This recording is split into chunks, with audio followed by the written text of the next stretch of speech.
نحمده ونصلي ونسلم على سيدنا وسندنا ومولانا محمد صلی اللہ علیہ وآلہ وسلم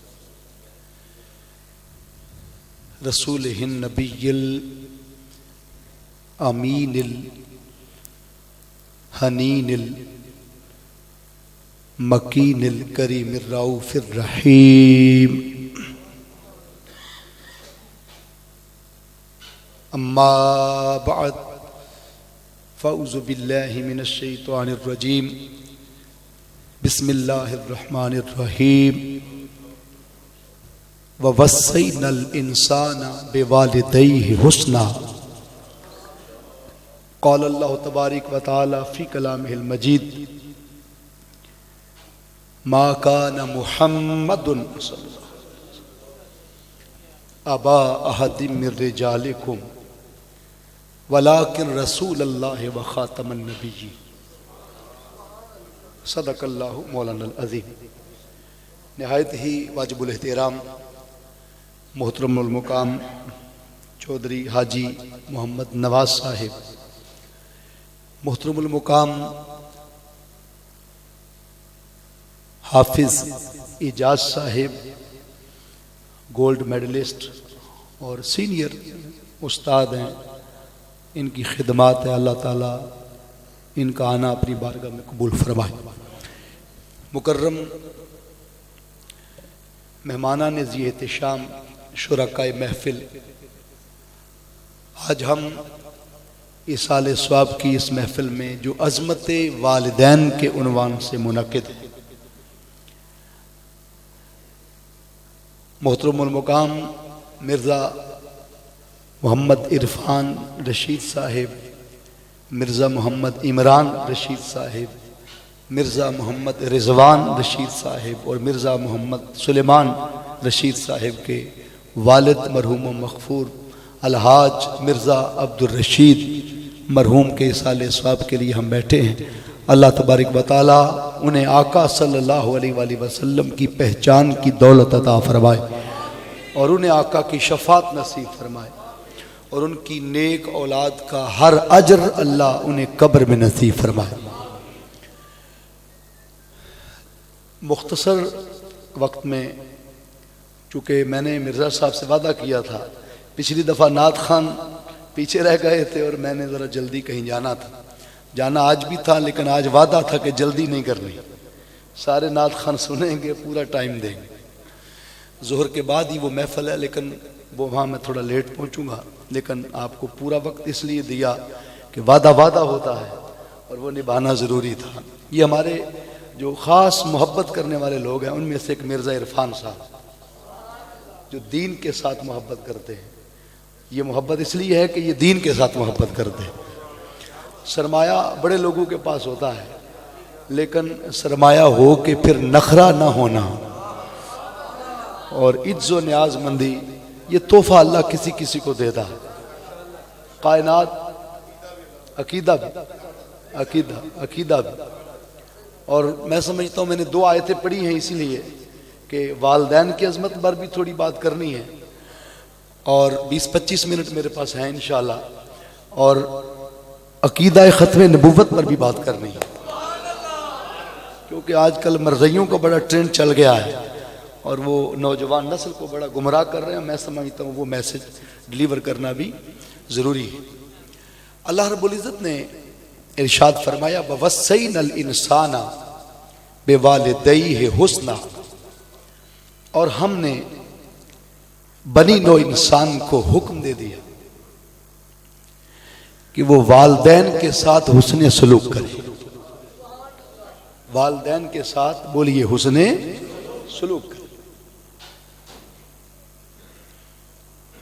آج کا جو عرس پاک کا ایک پروگرام چھپ گیا تھا، وہ میں نے صرف عامر صاحب کو بتایا تھا کہ مرزا صاحب کو نہیں بتانا، اس لیے کہ وہ پریشان ہو جائیں گے، ان کو وقت پورا دینا ہے اس دفعہ انشاءاللہ۔ اور اللہ تعالیٰ ان کا جو میرج ہال بنا رہے ہیں اس کو پایہ تکمیل تک پہنچائے۔ اس کا کام تھوڑا ڈسکنیکٹ ہے، اللہ تعالیٰ اس کو پائے تکمیل تک پہنچائے، اور وہ اس لیے پہنچائے کہ مجھے نظر آ رہا ہے کہ انشاءاللہ کئی یتیم بچیوں کے لیے وہاں پر سلسلے ہوں گے، اور یتیم بچیوں کی انشاءاللہ پرورش اور اس کا سلسلہ بھی ہوگا وہاں سے، کیونکہ ان کا ہر کام صرف مال و دولت کے لیے نہیں ہے، خیر خائی کے لیے بھی، انسانی ہمدردی کے لیے بھی۔ اللہ اور زیادہ ان کو وافر عطا کرے۔ مال جو ہوتا ہے اس کی مثال پانی کی ہے۔ کس کی مثال ہے؟ پانی کی۔ پانی آگے نکلتا رہے تو پیچھے سے حلال اور طیب آتا رہتا ہے، اس لیے بہتا ہوا پانی پاک ہوتا ہے، حلال ہوتا ہے، ٹھیک ہے جی، طاہر بھی ہوتا ہے، مطہر بھی ہوتا ہے۔ تو مال نکلتا رہے تو پیچھے سے حلال اور طیب آتا رہتا ہے، پانی رک جائے تو چھپر بن جاتا ہے، لوگ ناک پہ ہاتھ رکھ کے گزرتے ہیں، بدبودار ہو جاتا ہے۔ اس لیے مال رک جائے، اللہ کی راہ میں نہ نکلتا رہے، رک جائے تو چھپر ہے، بدبودار ہے۔ لوگ کہتے ہیں امیر بڑا ہے لیکن کنجوس بھی بڑا ہے، یہ جو کنجوسی کا لفظ ہے یہ بدبو ہے۔ اس لیے اللہ کے ہاں بخیل کی شنوائی نہیں ہے، اس کی ہے جو راہ مولا سخاوت کرتا ہے۔ سیدنا عثمان غنی ذو النورین رضی اللہ تعالیٰ عنہ آقا صلی اللہ علیہ وسلم کو دعوت دیتے ہیں کہ میرے سرکار میرے گھر تشریف لائیں۔ سنا ہے آپ ہر عاشق کے گھر تشریف لاتے ہیں، میرے گھر میں بھی ہو جائے چراغاں۔ یہ حضرت عثمان غنی نے عرض کیا میرے گھر میں بھی ہو جائے چراغاں، شاعر نے ان کو لفظوں میں لے لیا۔ تو باقی جس کی دعوت آتی تھی آقا صلی اللہ علیہ وسلم ام المومنین حضرت عائشہ صدیقہ رضی اللہ تعالی عنہا سے ذکر فرماتے تھے اس دعوت کا، اور کئی دعوتوں میں ام المومنین کا پوچھتے تھے کہ کیا صرف مجھے دعوت ہے یا میری رفیقہ حیات کو بھی دعوت ہے؟ حضور رفیقہ حیات کا اتنا خیال رکھتے، تو ان کو بھی دعوت ہے یا صرف مجھے دعوت ہے؟ تو پھر عرض کرتے آقا آپ کو بھی دعوت ہے، ان کو بھی دعوت ہے، لیکن واحد ایک عثمان غنی ذو النورین رضی اللہ تعالیٰ عنہ کی ذات ہے کہ جن کی دعوت جس جگہ آتی مصطفیٰ وہیں سے چل پڑتے تھے۔ عثمان غنی کی دعوت پر آقا حجرہ پاک میں واپس نہیں جاتے، وہیں سے چل پڑتے۔ یہ وجہ ہے کہ جب انہوں نے دعوت دی تو آقا وہیں سے چل پڑے، باقیوں کو موقع دیتے تھے گھر جا کے تیاری کر لو، بہانہ تھا اندر مشاورت کا، باقیوں کو موقع دیتے جا کے پکا لو، تیاری کر لو، مینج کر لو، ترتیب دے لو، لیکن عثمان غنی تیار کر کے آتے تھے۔ آقا کو معلوم ہوتا تھا، حضور ساتھ ہی چل پڑتے، اور یہ حدیث بھی اسی ساتھ کی ہے کہ آقا آگے آگے چل پڑے، عثمان غنی حضور کے پیچھے پیچھے چل پڑے، کیونکہ ساتھ ہی جا رہے تھے تو پیچھے پیچھے چل پڑے۔ حضرت عثمان غنی حضور کا جب قدم اٹھتا تو گننا شروع کر دیتے، اگلا اٹھتا تو گننا شروع کر دیتے، اگلا اٹھتا تو معلوم نہیں کتنے سینکڑوں قدم اٹھ گئے، کتنے سینکڑوں قدم اٹھ گئے۔ جب عثمان غنی کے گھر پہنچے تو حضور چونکہ آگے بھی دیکھتے ہیں اور پیچھے بھی دیکھتے ہیں، تو آقا فرماتے ہیں عثمان میرے پیچھے کیا کر رہے تھے؟ عرض کیا حضور آج میرا مقدر کہ مصطفیٰ میرے گھر قدم ارنجا فرما رہے ہیں، حضور خرام ناز کرتے ہوئے میرے گھر آ رہے ہیں۔ آقا آج میں آپ کے قدمین شریفین گن رہا تھا اور میرا دل گواہی دے رہا تھا کہ عثمان نبی کے ہر قدم پر میں ایک غلام آزاد کرتا چلا جاؤں، ہر قدم پر۔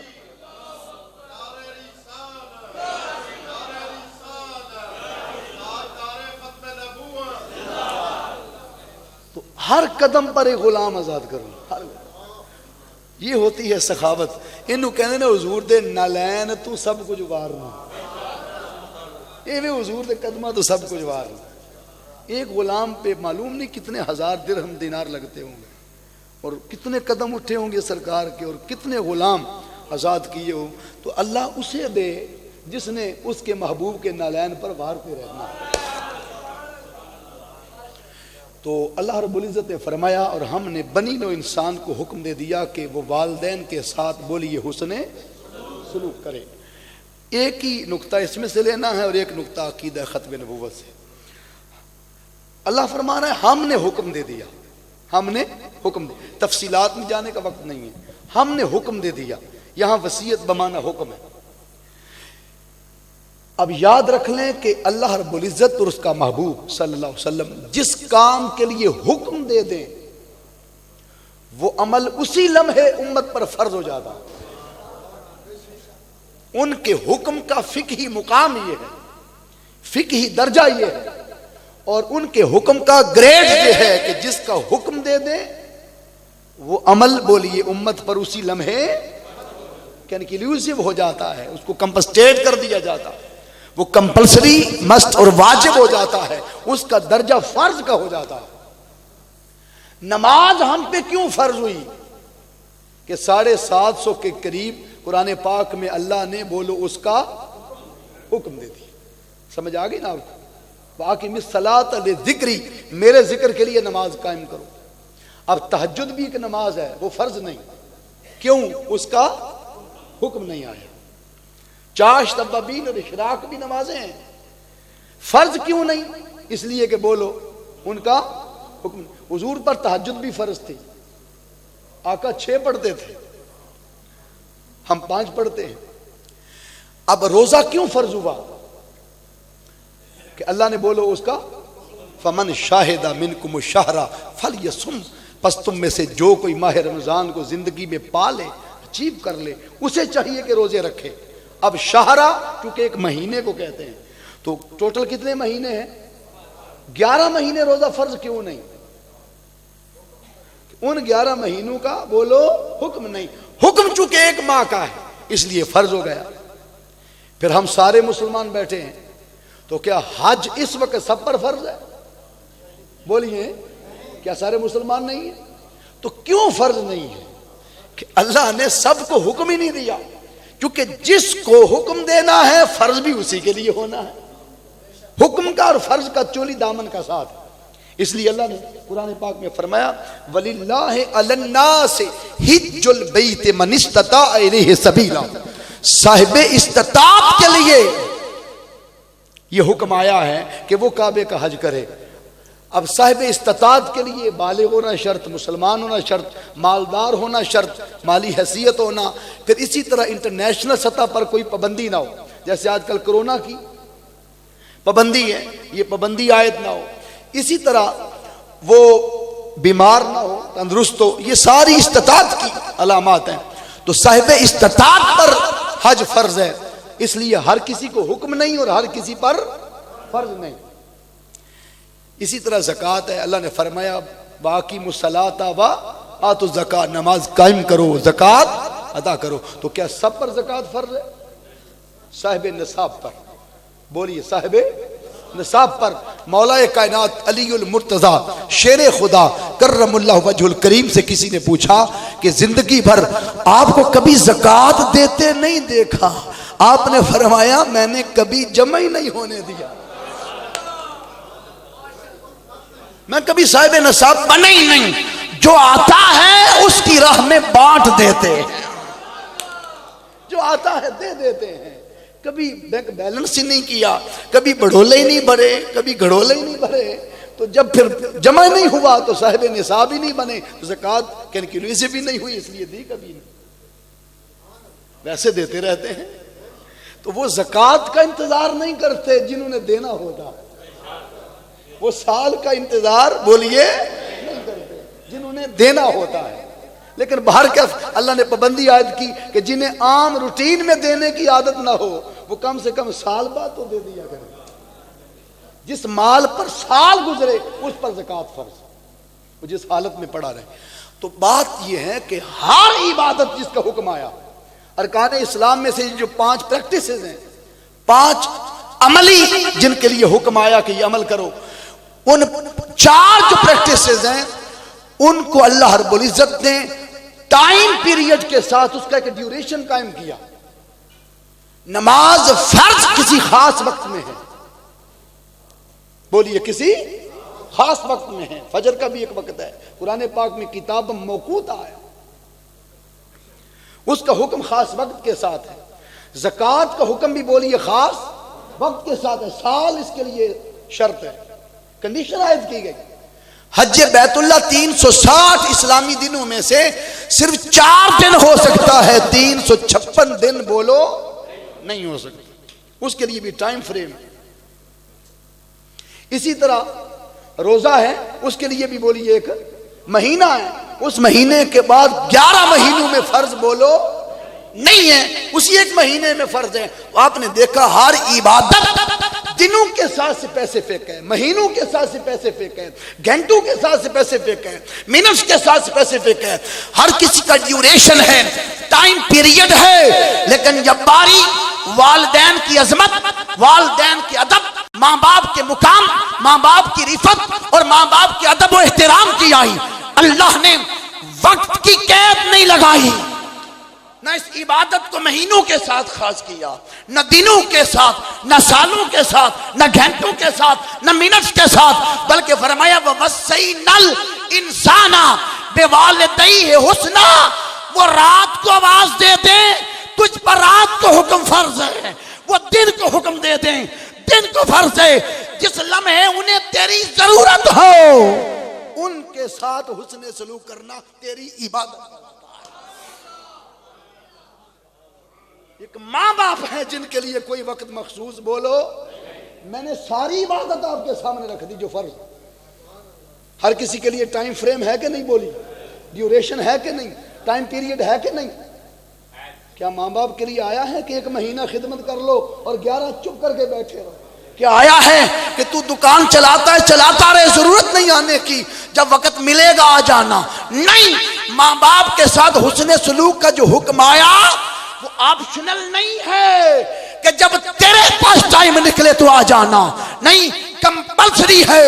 جس لمحے وہ ذوف کو پہنچ جائیں، مریض ہو جائیں، انہیں دوائی کی حاجت ہو، کھانے کی حاجت ہو، پیشاب کرنے کی حاجت ہو، رفع حاجت کے لیے جانا چاہیں، کوئی اٹھانے والا نہ ہو، لے جانے والا نہ ہو، انہیں پانی پلانے والا کوئی نہ ہو، کھانا کھلانے والا کوئی نہ ہو، حکم شٹ ڈاؤن کر دو، کمائی بند کر دو، تجارت چھوڑ دو، سب سے پہلے آ کر ان کی نوکری کیا کرو، ان سے حسن سلوک کرو، ان کی خدمت کرو. کوئی زوال کا ٹائم نہیں. توجہ ہے نا؟ جس لمحے صبح آواز دیں، شام آواز دیں، جب انہیں حاجت ہو، طلب ہو، تیرے اوپر فرض ہے، تیرے اوپر. آپ کو بتا دوں جمعے والے دن اللہ نے منع کیا ہے، یا ایھا الذین آمنوا اذا نودی للصلاۃ من یوم الجمعہ فاسعوا الی ذکر اللہ وذروا البیع. ایمان والو، جب تمہیں جمعہ کے لیے اذان ہو جائے، آواز دی جائے، تو اس وقت کاروبار کو، خرید و فروخت بند کر. جب جمعہ کی اذان ہو جائے تو وذروا البیع، کاروبار چھوڑ دو، شٹر ڈاؤن کر دو. مولا گاہک کھڑے ہیں، فرمایا کھڑے رہیں، ابھی سامان پڑا ہے بکنے والا، بکتا رہے، پڑا رہے. میرے مولا کیا کریں؟ فرمایا اس دوران خاص وقت ہے جمعے کا، اس دوران خرید و فروخت منع ہے. جب کر چکو تو پھر زمین میں پھیل جاؤ، قرآن پاک کا حکم ہے. پھر جا کے اللہ کے حضور وہ ساری کمائی کرو، سارا تجارت کاروبار جائز ہے، اس دوران منع ہے. اس کا بھی ایک ٹائم فریم ہے، اس ٹائم پہ منع ہے. لیکن جب ماں باپ کی باری آئی تو میرے مولا انہیں آدھی رات کو بلا لیا ہے، اور میں نیند قربان کر کے جا، کیونکہ تیری جان سے بھی بڑھ کر ماں باپ کا حق پہلے، تیری اولاد سے بھی بڑھ کر بولیے ماں باپ کا حق پہلے. بخاری شریف کی حدیث ہے، صحیح بخاری شریف کی، وہ جو آپ نے واقعہ سن رکھا ہے کہ 3 آدمی رستے میں پھنس گئے تھے، ایک غار کے اندر چھپے، آندھی آئی، پھر ایک پتھر آیا، اس نے دھانا بند کر دیا. ایک نے عرض کیا میرے مولا تو میرے رات دن سے واقف ہے، میں راتوں کو اٹھ کے تیری عبادت کرتا تھا، تجھے مناتا تھا اور وضو میں رہتا تھا اور راتوں کو نیند نہیں کرتا تھا، تیرے حضور جھکتا تھا، اس عبادت کا واسطہ میرے مولا اس کو ہٹا دے. تھوڑا سرک گیا لیکن بندہ نکل نہیں سکتا. ایک نے عرض کیا مولا میں تیرے رستے میں سخاوت کرتا رہا، اس سے تو آشنا ہے، بے لوس، میں لوگوں کو پتہ نہیں چلنے دیتا تھا اور میں دیتا تھا، تھوڑا سرک گیا، پورا نہیں ہٹا. ایک نے عرض کیا مولا میرے پاس لمبی چوڑی عبادتیں نہیں ہیں، میرے پاس مال نہیں ہے، سخاوتیں نہیں ہیں، میرے پاس اور کچھ نہیں، بس ایک عمل سے تو آشنا ہے، میرے مولا میں اپنی بکریوں کا دودھ دو کر اپنے بیوی بچوں کو بعد میں پلاتا تھا، پہلے اپنے ماں باپ کو پیش کرنے جاتا تھا۔ ساری زندگی میں نے یہ عمل اپنے والدین کی خدمت میں پیش کیا، اور ایک دن ایسا بھی آیا کہ میری بکریاں پہاڑ پہ چرتے چرتے چرتے چرتے دوسری طرف چلی گئی تھی، اور میں لاتے لاتے آدھی رات ہو گئی تھی، اور لا کر پھر میں نے دودھ دھویا، آدھی رات تھی، مجھے بچے کے رونے کی آواز بھی آ رہی تھی، لیکن میں بچوں کے لیے نہیں لے کر گیا، میں نے دودھ دھویا، مجھے عادت ہو گئی تھی ماں باپ کو پہلے پلانے کی، میں نے دھویا، ماں باپ کی خدمت میں آیا، کمرہ ناک کیا، دیکھا کہ وہ سوئے ہوئے ہیں، بس میں پیالہ دودھ کا لے کر ساری رات کھڑا رہا، میں نے انہیں جگایا نہیں، احتراماً ادباً آواز نہیں دی، خود ان کی آنکھ کھلی، ماں نے پوچھا پتر سو جاتا؟ عرض کیا ماں تجھے پلائے بغیر سونے کی عادت نہیں، باپ نے کہا بیٹا سو جاتا، ابا تجھے پلائے بغیر سونے کی عادت نہیں تھی، اس لیے کھڑا رہا، خود اٹھو گے تو پیش کر دوں گا۔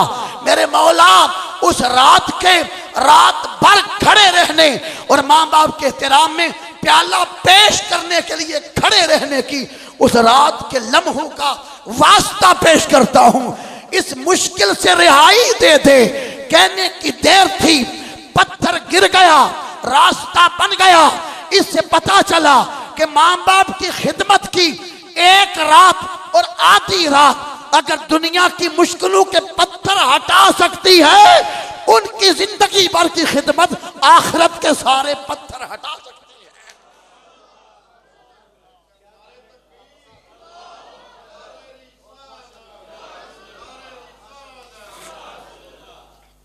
مشکلوں کا حل لینا ہو، علی تو مشکل کشا ہیں ہی، مگر ماں باپ بھی مشکل کشا،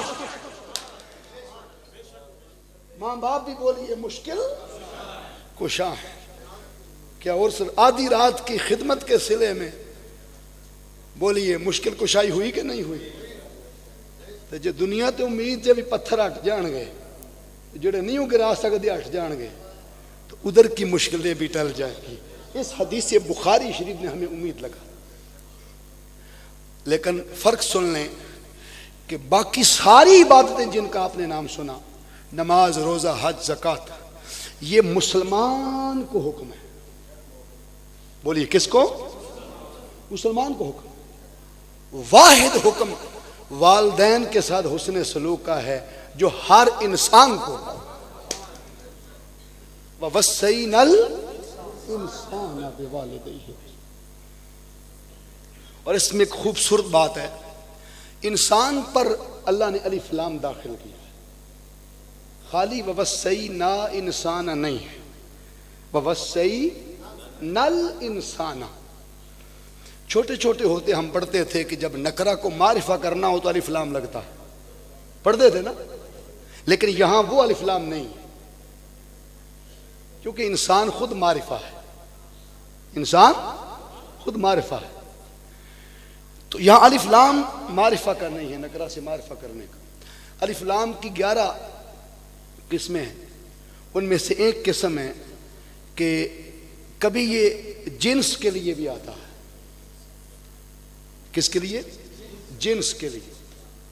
مثال دیتا ہوں قرآن پاک سے، اللہ فرماتا ہے وَأَمَّا السَّائِلَ فَلَا تَنْهَرْ، سائل پر الف لام ہے، وَأَمَّا ما کلمہ یہاں ہے محبوب، جو بھی آ جائے، جو بھی آ جائے، سائل نہیں، السائل، سائل پر الف لام ہے، محبوب جس جنس کا سوالی بھی آپ کے در پہ آ جائے۔ عام کانسیپٹ یہی ہے نا کہ سوالی انسان جاتے ہیں بن کے، یہی تصور ہے نا، جب انسان جاتے ہیں تو اس بارگاہ میں سوالی بنتے جاتے ہیں، تو سائل پر الف لام جو لگایا ہے وہ برائے جنس ہے۔ جنس کا مطلب پتہ کیا ہے؟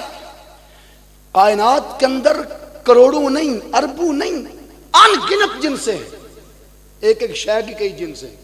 آپ ایک چاول ہی لے لیں، ابھی لنگر بھی ملے گا آپ کو، چاول کی بھی کئی قسمیں ہیں کہ نہیں، جنسیں ہیں کہ نہیں؟ یہ کون سی جنس ہے جی؟ یہ سپر ہے۔ یہ کون ہے؟ یہ کرنل سپر ہے، ٹھیک ہے جی۔ ایک وہ لمبے لمبے ہوتے ہیں، معلوم نہیں ان کا کیا نام۔ جی ہاں، ایک کائنات ہے، ایک 85 ہے، ایک 86 ہے، ایک چاول کی کئی جنسیں ہیں، گندم کی کئی اجناس ہیں، ایک بیج لینے چلے جائیں دھنیا کا، اس کی کئی اجناس ہیں۔ تو آپ نے دیکھا، پھر نیشنل جیوگرافک چینل دیکھیں، اس پہ پانی کے اندر رہنے والے جانوروں کی کئی قسمیں اور اجناس جنسیں ہیں، جنگلوں کے اندر رہنے والے بھیڑیوں کی اور درندوں کی اور پرندوں کی کئی قسمیں۔ آپ نے دیکھا کہ کائنات بڑی بڑی اجناس سے، تحت الثری سے لے کر فوق الثری تک، اس کائنات کے اندر انکاؤنٹیبل بے حد و حساب جنسیں ہیں۔ رب نے فرمایا مصطفیٰ ان میں سے انسان ایک جنس ہے، ان میں سے انسان ایک جنس ہے۔ اے حبیب، انسان سوچتا ہے کہ میں اس در کا سوالی کیوں بنوں، میں تو ڈائریکٹ رب سے مانگوں گا۔ اللہ فرماتا ہے بدبخت، تو اپنی بدبختی کما رہا ہے، میں نے کائنات کے اندر کوئی جنس پیدا ہی نہیں کی جسے محمد کے در کا سوالی نہیں بنایا۔ اس لیے ہرنی بھی حضور سے کہتی تھی حضور جان چھڑا دے ہو نا۔ حضور نے فرمایا چھڑ دے، انہیں کیا کس طرح چھڑا، کہتے جانور بھی آئے نے۔ حضور نے فرمایا تو آنکھے تو نہیں ہوندا، میں آنکھا دے ہوندا۔ اس نے کہا گارنٹی کیا ہے؟ آپ نے فرمایا گارنٹی میں ہوں، جس پنجرے میں ہرنی ہے مجھے رکھ لو۔ کون ہے جو جانوروں کی گارنٹیاں دے؟ ارے کائنات کے والی، کائنات کے وارث، کائنات کے مختار، کائنات کے سخی، کائنات کے داتا، کائنات کے لجپال، کائنات کے قاسم، سید المرسلین، نبیوں کے امام مصطفیٰ ہیں۔ ارے آج کوئی بندے کی جگہ پر بندہ گارنٹی دینے کو تیار نہیں، جو ہرنیوں کی جگہ بھی خود کو قید کر کے حضور صلی اللہ علیہ وآلہ وسلم گارنٹی اور شیورٹی دے دے آنے کی، وہ محمد مصطفیٰ صلی اللہ علیہ وسلم۔ اس نبی لجپال دے امتی ہو جنہاں نو تے جانور قید ہویا گوارا نہیں، تے تیری جہنم گوارا ہونا۔ شرطے وے کو رشتہ قائم تے کر، پکارتے صحیح۔ کیوں حضور نے ہرنی کی جگہ پر اپنے آپ کو رکھوا دیا؟ راز صرف ایک تھا کہ اس نے حضور کو پکارا تھا۔ فرمایا جانور پکارے تھے وہ دی سن دے نے، تو تے امتی ہے، انسان ہے۔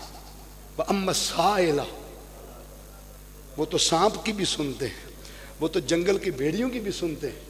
اور پھر حلیمہ سعدیہ کی بکری شیر لے جائے، حضور کہیں میری بکری کس نے چرائی ہے؟ تو ایک نہیں، جنگل کے سارے شیر یوں پنجہ سر پہ رکھ کے حضور کی خدمت میں سلام کرتے ہوئے آئے۔ حضور اسی سانو بھی پتا سی کہ ایسا چوری نہیں کرنی ہے، کہ بال بھی ڈنگا نہیں کیتا، جنگل دی سب تو بہترین گھاس لے آ کے انہوں کھوا رہے ہیں، وہ دی راکھی تے خدمت پہ کرنے ہیں۔ حضور بہانہ ایک ہی سی سانو تواڈے نال ملاقات دا، بکری چوری کران گے تے مصطفیٰ نال ملاقات ہوئے گی، وہاں تو ملاقات کے بہانے۔ تو السائل پر جو الف لام کس کا ہے؟ بولو برائے جنس، بولیے برائے جنس۔ اسی طرح فرمایا وَوَصَّيْنَا الْإِنسَانَ بِوَالِدَيْهِ حُسْنًا، ہم نے بنی نو انسان کو حکم دیا ہے کہ وہ والدین سے حسن سلوک کرے۔ اللہ فرمانا چاہتا ہے اگر یہاں جنس مانے الف لام کو تو معنی بنتا ہے کہ اے حبیب صلی اللہ علیہ وآلہ وسلم ہم نے انسان کو حکم دیا ہے۔ معنی یہ ہے کہ اگر تم انسانوں کی جنس میں رہنا چاہتے ہو تو ماں باپ سے حسن سلوک کیا کرو۔ بندہ کہتا ہے میں مسلمان، میں مومن، میں ولی، میں اونچا ہو گیا۔ اللہ فرماتا ہے پہلا انسان تے بن۔ مولا کنج فرمایا والدین الحسن سلوک، اگر بد سلوکی کرے اس کو انسان کہنا بھی بولو انسان کی توہین ہے۔ پھر دو ماں باپ، والدین تثنیہ کا صیغہ ہے، والدین بولیے تثنیہ کا صیغہ اللہ نے استعمال کیوں کیا؟ یہ میں ان کے لیے بات کرنے لگا ہوں جو ساری رات امی کے پیر تو دباتے رہے لیکن باپ کی طرف ایک لمحہ بھی نہیں گئے، کیونکہ ابے نو کی لوڑ ہے۔ ایمانداری سے بتائیں، میں کوئی غلط بات تو نہیں کر رہا۔ کئی لوگوں کا یہ تصور ہے ماں کی خدمت کر لیں تو ابے کی اندر ہی آ جاتی، جس نے تیری خاطر مٹی اٹھائی، روڑے اٹھائے، پتھر اٹھائے، جس کے پیروں میں چنڈیاں پڑ گئیں، اور باپ ہے جو اندر بیماریاں پال کے اولاد کو بتاتا بھی نہیں ہے کہ مجھے کون سی بیماری لگ گئی، میری اولاد کو ٹینشن نہ ہو، اندر بیماریاں پالتا رہتا، بتاتا نہیں۔ اس کا قصور کیا ہے؟ گاڑی خریدتے ہیں تو اکثر لکھتے ہیں یہ میری ماں کی دعا ہے۔ کیا باپ کی دعا ہوتی نہیں ہے، لگتی نہیں ہے؟ وہ کدھر گیا؟ میں آپ سے ایک سوال پوچھتا ہوں، اکثر آپ والدین دونوں گھر میں کھڑے ہوتے ہیں تو آپ ان سے دعا لے کے نکلتے ہیں، تو اکثر ایمانداری سے بتانی ہے، مسجد میں بیٹھے ہیں، دونوں کھڑے ہیں، اکثر کس سے دعا لے کے نکل جاتے ہیں؟ بولیے نا، اکثر ماں سے لیتے ہیں نا، والدہ سے لیتے ہیں۔ اکثر آپ جب نکلتے ہیں روٹین میں تو اماں جی دعا کرے ہو، وہ بھی کھڑا ہے، دیکھ رہا ہے کہ شاید میرے کو بھی آئے۔ ادھر میں کیوں دعا لینے نہیں گیا؟ اس لیے کہ اس نے پوچھنا ہے کیوں جا رہے ہو، کس کے ساتھ جا رہے ہو، پیسے کہاں سے لیے، آؤ گے کب، کام کیا ہے؟ ان سوالوں کے جواب میرے پاس نہیں ہے، تو ڈر کے مارے دعا بھی چھوڑ دی۔ ایک حدیث دیتا ہوں، زندگی بھر باپ کی دعا لیے بغیر نہیں جاؤ گے۔ اے نہ گھبرائیو کہ جدا والد دنیا تو ٹر جائے، شاید وہ دعا بھی ختم ہو جاندی، یہ گل ایسی کوئی نہیں جی۔ میں آگے قرآن پاک کی آیت دینے لگا ہوں۔ حدیث پاک یہ ہے کہ آقا صلی اللہ علیہ وسلم نے فرمایا کہ جس اولاد کے حق میں باپ ہاتھ اٹھا دے، اس کے ہاتھ نیچے ہونے سے پہلے اللہ اولاد کے حق میں باپ فوری دعا کو اس کی قبول ہو جاتا ہے۔ اللہ باپ کی دعا فوری قبول فرما لیتا۔ تو جدی ایڈی جلدی قبول ہوئے چلیا کہ لے ہی کوئی نہیں، لے کے دے۔ حق ماں کا زیادہ ہے، مقام باپ کا زیادہ۔ ماں کے پیروں کے نیچے جنت ہے، بڑا مقام ہے نا، لیکن حضور نے فرمایا ردل والد ردا ربا، جس پہ باپ راضی ہو گیا اس پہ خدا راضی ہو گیا۔ اب بتاؤ جنت بڑی ہے یا اللہ کی رضا بڑی؟ بولو نا، اللہ کی رضا بڑی۔ یہ مسجد کے 3 دروازے ہیں، یہ تینوں کھلے رہے، باہر والا مین گیٹ بند ہو جائے، ان کے کھلنے کا کوئی فائدہ کب ہے؟ جب مین گیٹ کھلے۔ حضور نے فرمایا جو جنت ماں کے پیروں کے نیچے ہے نا، اس کا مین گیٹ ہی باپ ہے۔ اوسط ابواب الجنہ، باپ جنت کا مین گیٹ ہے، درمیانہ دروازہ ہے، اس سے گزرو گے تو جنت میں انٹر ہو گے۔ الحم سے بالناس تک قرآن اٹھا کے پڑھو۔ اللہ نے منصب میں سے کسی کی قسم کھائی ہے تو وہ والد کا منصب ہے، یا حضور کے اولاد ہونے کی قسم صلی اللہ علیہ وسلم۔ باپ کا مقام پہچانے۔ اب میں آپ کو جہاں لے آیا ہوں نا، آپ نے اکثر حدیث سنی ہے وَوَلَدٍ صَالِحٍ، بخاری شریف کی حدیث ہے کہ اولاد جو بھی نیک کام کرتی ہے اس کا خود بخود اجر ماں باپ کو قبر میں پہنچتا ہے، وہ ہاتھ اٹھائے یا نہ اٹھائے۔ اولاد کے ہر نیک عمل کا اجر خود بخود کن کو پہنچتا ہے؟ بولو، ماں باپ کو قبر میں پہنچتا ہے۔ اولاد اس لیے سنور جائے کہ میرے سدھر جانے سے میرے ماں باپ بخشے جائیں گے، اس لیے نیکی کرے کہ میری نیکی کا اجر میرے ماں باپ کو ملنے والا۔ ادھر سے ادھر فائدہ گیا اولاد کا، تو کیا ادھر سے ادھر بھی کوئی آتا ہے کہ نہیں آتا؟ وہ سنیے، یہ حوالہ حدیث پاک کا ہے کہ اولاد کا اجر وہاں جاتا ہے، اور وہ حوالہ قرآن پاک کا ہے کہ ادھر سے ادھر بھی آتا ہے۔ تو مبدأ قرآن سے موسیٰ علیہ السلام اور خضر علیہ السلام کی ملاقات ہو گئی۔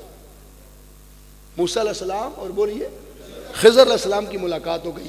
3 کام ہوئے تھے، ساری زندگی واقعہ سنتے آئے ہو۔ کشتی کا پھٹا توڑا، بچے کی گردن موڑی، اور ایک گرتی ہوئی دیوار بنا دی۔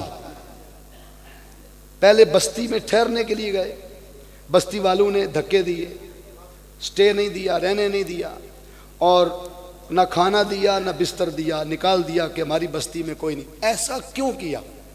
ایک چوٹی کا نبی ہے اور ایک اس دور کا چوٹی کا ولی ہے. اس دور میں اس کی ولایت کا ثانی کوئی نہیں اور اس دور میں ان کی نبوت کا ثانی کوئی نہیں. بستی والے جگہ ہی نہیں دے رہے. ان کے تو ہاتھوں پر کائنات کھیلتی ہے. تو کیا وہ بستی کے محتاج تھے؟ کیوں وہاں گئے؟ راز یہ نہیں کہ کوئی دھکے کھانے گئے تھے. راز یہ تھا کہ اللہ رب العزت انہیں دکھانا چاہتا تھا کہ اے موسیٰ، اے خضر، دیکھ لینا یہ بستی والے کتنے ظالم ہیں. جو نبی کو نہیں ٹھہرا رہے وہ یتیموں کا مال چھوڑیں گے؟ ان کا ظلم دکھایا کہ یہ کتنے بڑے ظالم. اب خضر علیہ السلام نے عرض کیا کہ موسیٰ، رات تو کھلے آسمان کے نیچے ٹھہر نہیں ہے، سردی بھی ہے، دریا کا کنارہ بھی ہے، تو کیوں نہ سردی اتارنے کا کوئی بہانہ کریں. اور وہ یہ ہے کہ آپ مستری بن جائیں، میں مزدور بن جاتا ہوں، میں پتھر اٹھا کے لاتا ہوں، یہ دیوار گر رہی ہے، اس کو پھر سے تعمیر کر دیتے. موسیٰ علیہ السلام مان گئے. بات ہو گئی، سردی اترتی رہی، دیوار بنتی رہی. جب دیوار بن گئی تو اب موسیٰ علیہ السلام کے ذہن میں بات آئی. فرمایا کہ خضر، انہوں نے کھانا نہیں دیا تھا، اس کا معاوضہ آپ دیوار بنا کر ان سے لے سکتے تھے. چاہتے تو آپ ان سے کوئی پیسے لے لیتے، کوئی چیز لے لیتے بدلے میں، رات کا سٹے ہی لے لیتے، کرایہ ہو جاتا رات کا. تو ہم کر سکتے تھے ایسا، آپ نے ایسا کیوں نہیں کیا؟ کیوں بنائی یہ دیوار؟ تو خضر علیہ السلام کا آگے سے جواب جو اللہ رب العزت نے قرآن مجید میں بھیجا. اللہ فرماتا ہے کہ اس لیے ان کی اس کے نیچے 2 یتیم بچوں کا خزانہ تھا. خزانہ کیا تھا وہ بھی سن لیں. سونے کا ایک تشت تھا، سونے کا ایک تھال، ایک تشت تھا. اس سونے کے تشت پر موسیٰ علیہ السلام کے زمانے میں بھی حضور کا کلمہ لکھا ہوا تھا صلی اللہ علیہ وسلم. اس کو کہتے ہیں سونے پہ سہاگا. سونے پہ سہاگا کلمہ لکھا ہوا تھا. تو آقا صلی اللہ علیہ وآلہ وسلم کو اس دور میں بھی نام پاک. تو وہ سونا ان کے ہاتھ چڑھ جاتا اگر ہم نہ بنا. تو جب دیوار بن گئی تو خضر علیہ السلام نے عرض کیا کہ ہم نے دیوار اس لیے بنائی، اور اللہ فرماتا کہ ہم نے ان سے اس لیے بنوائی، ابوہما صالحا، ان 2 یتیموں کا باپ بڑا صالح تھا. ادھر ووالدن صالح، ادھر ابوہما صالحا. نیک اولاد کا ہر اجر ماں باپ کو نیکی بن کے پہنچا، اور ماں باپ میں سے کوئی نیک حالت میں قبر میں اتر جائے، اللہ اس کی اولاد کے مال کی حفاظت بھی چوٹی کے نبی سے کروا رہا ہے، چوٹی کے ولی سے کروا رہا ہے. تو جو رب نیک باپ کی اولاد کی حفاظت مال کی کرواتا ہے، وہ ایمان کی حفاظت کیوں نہیں کروائے گا؟ تو باپ اس لیے نیک ہو جائے کہ میرے جانے کے بعد میری اولاد نو تتی واہ نہ لگے. وہ نیک جائے گا تو اللہ کہنا میرا وعدہ ہے کہ میں تتی واہ نہیں لگنے دے. اس واسطے یہ آندھو نا زندگی لمبی ہوئے ابے دی سیرتے روے. کیوں روے؟ اس واسطے کہ میرے اولاد نو کوئی کہہ نہ سکے اللہ آندھا تو نیک ہو کے جا، اگلا حصہ ساڑھے کو ہے، حفاظت کرنا، تحفظ دینا مال. دور فرعون کا تھا. بولیے دور حکومت کس کی تھی؟ فرعون کی. تو بیسک ذمہ داری یتیموں کے مال کی کس کے ذمہ تھی؟ بولو، حکمران کے ذمہ ہوتی ہے نا. فرعون کے ذمہ تھی کہ وہ ان یتیموں کے مال کی حفاظت کرتا. لیکن نہیں، اللہ نے وقت کے موسیٰ، وقت کے خضر کو بھیجا. اللہ نے پیغام دیا، اور یہی پیغام میرے استاد شیخ الاسلام ڈاکٹر محمد طاہر القادری مدظ اللہ علی نے 1000 کتاب لکھ کے امت کو دیا. یہی میسج ڈلیور کیا، یہی جنگ چھیڑی ہے مظلوم کے لیے، مجبور کے لیے، محکوم کے لیے، یتیموں کے لیے، دکھیوں کی جنگ لڑی ہے. اسی لیے ظالم کے خلاف کلمہ حق بولا ہے. راز فقط دیکھیں کہ جس دور کے حکمران فرعون بن جائیں، اللہ ان سے یتیموں کی حفاظت چھین لیتا، اور پھر وقت کے کسی خضر کو دیتا. وقت کے کسی خضر کو. خضر سے مراد جس کے اندر اس کی علامات پائی جائیں، ولایت کی علامات، نیکی کی علامات پائی جائیں. حاضرین، یہ تھا باپ کا حصہ. جب باپ کا حصہ ہو گیا، اب یہاں سارے باپ بیٹھے ہوئے ہیں، ہے نا؟ ایک گھر میں بھی کئی باپ ہو سکتے ہیں. مثلا مرزا عرفان صاحب والد ہو گئے، ان کے دوسرے بھائی عمران صاحب، رضوان صاحب، سلمان صاحب، جو بھی، اگر ان کی شادیاں ہو جائے پھر وہ بھی والد ہو گئے. ان کے والد صاحب بھی والد ہو گئے. تو ایک 4 دیواری میں 5 والد ہو گئے. ہو گئے کہ نہیں؟ باہر کسی کو نہیں پتا، اجنبی بندہ گزر رہا ہے، اس کمرے سے بھی آواز آئی ہے ابو، اس کمرے سے آواز آئی ابو، اس کمرے سے بھی آواز آئی ابو. اب سارے ابو ہیں کمرے میں، کسی کو کیا فرق ڈیفرینشیٹ کرنا بڑا مشکل ہے کہ کس ابو کی بات ہو رہی ہے. کیونکہ ابو ہونے میں، باپ ہونے میں برابری آ رہی تھی، مثلیت آ رہی تھی، ایک جیسا گنا جا رہا تھا. جب باری آئی نا آمینہ کے لال کے ابو ہونے کی، تو تاجدار کائنات کے بارے رب نے قرآن پاک میں اعلان کر دیا، ما کان محمد ابا احد من رجالکم ولکن رسول اللہ و خاتم النبیین. میرے محمد تم میں سے کسی مرد کے باپ نہیں.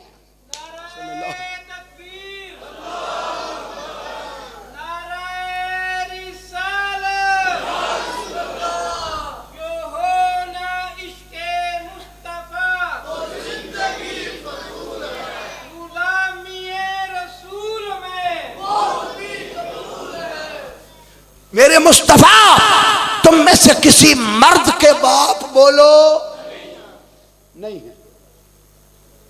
کیوں منع کیا؟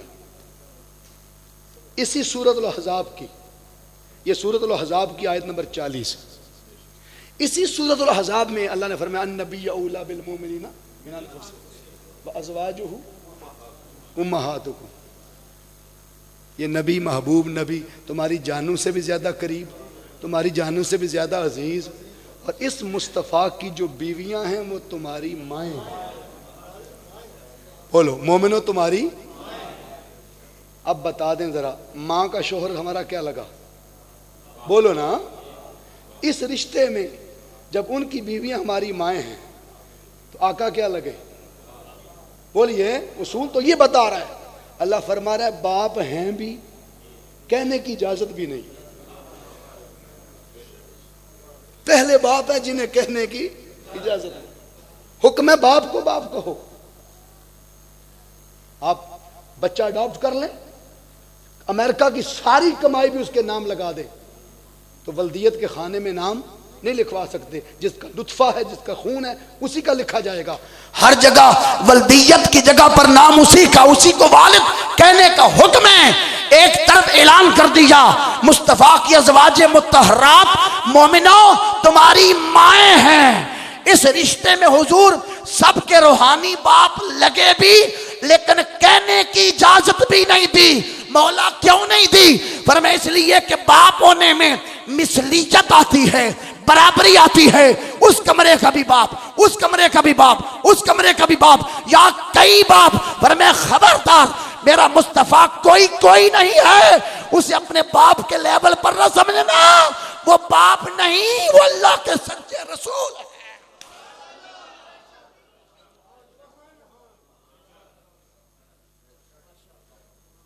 جڑے نادان کہندے پھردے نے وڈے بھائی نے.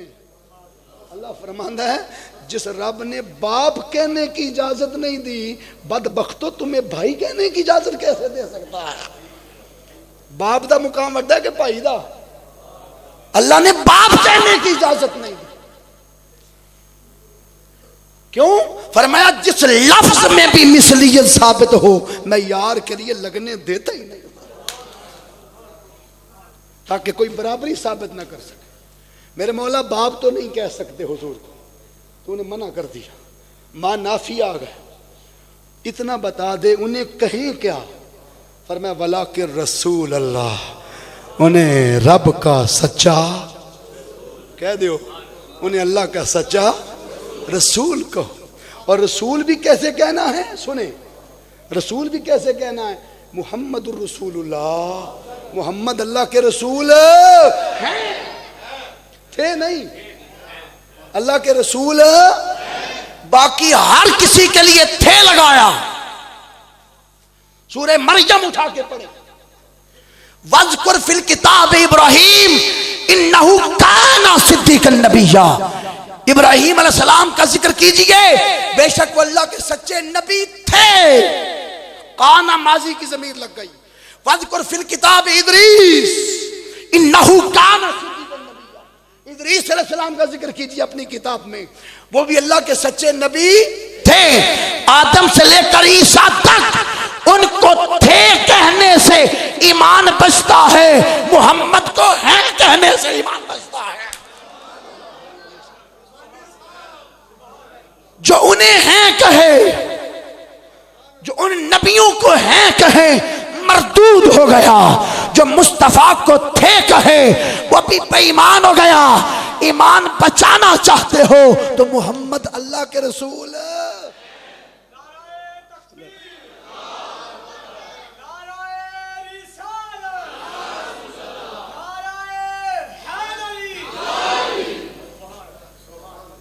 ولیکن رسول اللہ، انہیں اللہ کا رسول کہو۔ وخاتم النبیین، اور کل نبیوں کے لیے وہ خاتم ہے۔ یہ لفظ ایک، اس کے بعد اجازت۔ خاتم جب تے کے اوپر زبر آ جائے تو وہ اسم ہوتا ہے۔ حضور کا نام بھی خاتم ہے، اسم با مسمى۔ حضور کے ناموں میں سے ایک نام خاتم، ختم نبوت کا تاج پہن کے حضور خاتم۔ اور جب تے کے نیچے زیر آ جائے خاتم تو وہ اسم فاعل ہوتا ہے۔ کیا ہوتا ہے بولیے؟ ختم فرمانے والے۔ حدیث پاک میں خاتم آیا، قرآن پاک میں خاتم آیا۔ قرآن نے حضور کے نام کو اس لیے بیان کیا حضور دا نا لینا بھی اجر ہو جائے، حضور نو خاتم کہنا بھی عبادت ہو جائے۔ اور حدیث پاک میں بخاری شریف کی حدیث، آقا صلی اللہ علیہ وآلہ وسلم نے فرمایا کہ کل انبیاء آتے رہے، انبیاء کی نبوت کائنات کے اندر ایک کمرے کی مثل ہے، جیسے کمرہ اینٹوں سے بنتا ہے۔ پہلی اینٹ کے طور پر آدم علیہ السلام، پھر شیس علیہ السلام، پھر نوح علیہ السلام، پھر ابراہیم علیہ السلام، پھر عیسیٰ اسماعیل علیہ السلام، انبیاء آتے رہے اور اینٹوں سے نبوت کا مکان بنتا چلا گیا۔ اب آخری اینٹ کی جگہ بچ گئی۔ حضور فرماتے ہیں نبوت کی آخری اینٹ میں ہوں جس نے کمرہ نبوت کو مکمل کر دیا۔ یہ فرما کر فرمایا وَأَنَا خَاتِمُ النَّبِيِّينَ، ان تمام نبیوں کی نبوت کو میں ختم فرما چکا۔ اس لیے اب ان کا دور نبوت نہیں رہے گا، اب ان کا دور رسالت نہیں رہے گا، اب ان کی کتاب نہیں چلے گی، اب ان کی شریعت نہیں چلے گی، اب ان کا نظام نہیں چلے گا، اب ان کا قانون نہیں چلے گا۔ کس کا چلے گا؟ حضور نے فرمایا قیامت تک اور قیامت کے بعد۔ اس لیے ختم نبوت کا تاج پہنا کر مجھے بھیجا گیا۔ اب شریعت بھی میری، قرآن بھی میرا، کلام بھی میرا، انداز بھی میرا، گفتار بھی میری، رفتار بھی میری، انداز بھی میرا، حسن سلوک بھی میرا، ادا بھی میری، سیرت بھی میری، سنت بھی میری، اسوہ حسنہ بھی میرا، ذکر بھی میرا، تذکرے بھی میرے، ادب بھی میرا، اور سب کچھ قیامت تک میرے سسٹم کے تحت چلے گا۔ انا خاتم النبیین، مجھے ہی نبیوں کی نبوت کی ختمیت کا تاج دیا گیا ہے۔ نعرہ تکبیر، نعرہ رسالت، تاجدار ختم نبوت، تاجدار ختم نبوت۔ خاتم اس میں فائل، بولیے اس میں فائل، یہ بھی حضور خاتم، اسم حضور کا نام خاتم، دونوں آقا کے۔ اب خاتم جو اس میں فائل ہے نا، یہ خاتمہ فعل سے نکلا۔ فعل کیا ہے بولیے؟ خاتمہ۔ خاتمہ کے جی خاتمہ تابعہ کے وزن پر ہے۔ اب خاتمہ فعل، اس کے کم و بیش 48 معنی ہیں۔ بولیے کتنے؟ ان میں سے ایک برکت کے لیے آپ کو دیتا ہوں۔ خاتمہ اور تابعہ، اس کا معنی ہے کسی چیز کو باندھ دینا اور کسی چیز کو ڈھانپ دینا۔ علامہ ابو منصور الازہری رحمت اللہ علیہ نے 327 سنہ ہجری میں ان کا وصال مبارک، وہ اپنی کتاب میں لکھتے ہیں التہذیب واللغہ میں، فرماتے ہیں کہ خاتمہ فعل کا معنی ہے کسی چیز کو ڈھانپ دینا اور کسی چیز کو باندھ دینا یا ڈھانپ دینا۔ پرانے دور میں جب لوگ لسی بناتے تھے تو اس کو پونے کے ساتھ، بولیے، چاٹی کو پونے کے ساتھ، آج کا لیٹسٹ دور آ گیا ہے، سٹیل کی مل جاتی ہیں، وہ کیا اس کو کہتے ہیں، چاننی، سٹیل کی، ٹھیک ہے جی، جالی کہہ لیں، وہ جالی اوپر اس کے ڈھانپ دیتے ہیں، باندھ دیتے ہیں یا اس کو ڈھانپ دیتے ہیں۔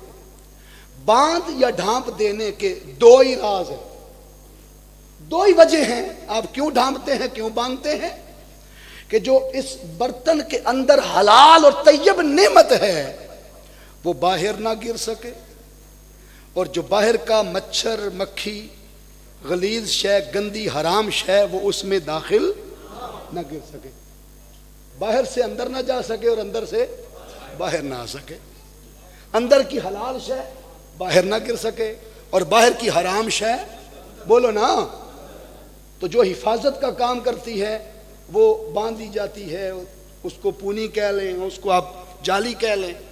تو خاتمہ فعل سے جب خاتم ہوا تو اس کا معنی ہے کہ حضور علیہ السلام نے کل انبیاء کی نبوت کو اپنی نبوت مطہرہ سے باندھ دیا، اور ان کی حفاظت کرنے کے لیے انہیں ڈھانپ دیا، حفاظت کرنے کے لیے بولو، انہیں ڈھانپ دیا ہے۔ باندھا کیوں حضور نے اور ڈھانپ کیوں دیا؟ اس لیے باندھ دیا، اس لیے ڈھانپ دیا، اب ان حلال طیب مطہر اور طاہر نبیوں میں سے کوئی نبی اس دور مصطفیٰ میں نکل نہ سکے بطور نبی، حضور نے باندھ دیا۔ اور آج کا کوئی مچھر نہیں پہنچے، یہ آج کا کوئی مچھر، کوئی مرزئی، کوئی کانا، کوئی لولا، کوئی لنگڑا، کوئی اندھا، ٹھیک ہے، وہ گندا اس لیے کہ ٹوائلٹ میں مر گیا تھا، گندگی میں مر گیا، ایسا آج کا گندا وہ اس برتن نبوت میں داخل نہ ہو سکے، ظرف نبوت میں داخل نہ ہو سکے۔ مصطفیٰ نے ڈھانپ دیا، باندھ دیا۔ خاتمہ اس سے معنی ہے باندھ دینا، ڈھانپ دینا۔ کل نبیوں کی نبوت کو ڈھانپ دیا، ان کو اس لیے ڈھانپا تاکہ تمہاری نبوت کی حفاظت ہو سکے، رسولوں کی رسالت کی حفاظت ہو سکے۔ کس کے ذریعے؟ مصطفیٰ کی ختم نبوت کے ذریعے۔ اور آج کا کوئی مچھر مکھی، کوئی غلیظ گندی حرام شے اس ظرف نبوت کو اور برتن نبوت کو پراگندہ کرنے کے لیے داخل نہ ہو سکے۔ یہ گارنٹی مل گئی مصطفیٰ کی خاتمیت سے کہ کوئی لاکھ گندی چیزیں بھی لے آئے اس دائرہ نبوت میں داخل نہیں کر سکا، اس لیے کہ محمد نے باندھ رکھا ہے، مصطفیٰ نے ڈھانپ رکھا ہے، نبی نے کج رکھے ہیں۔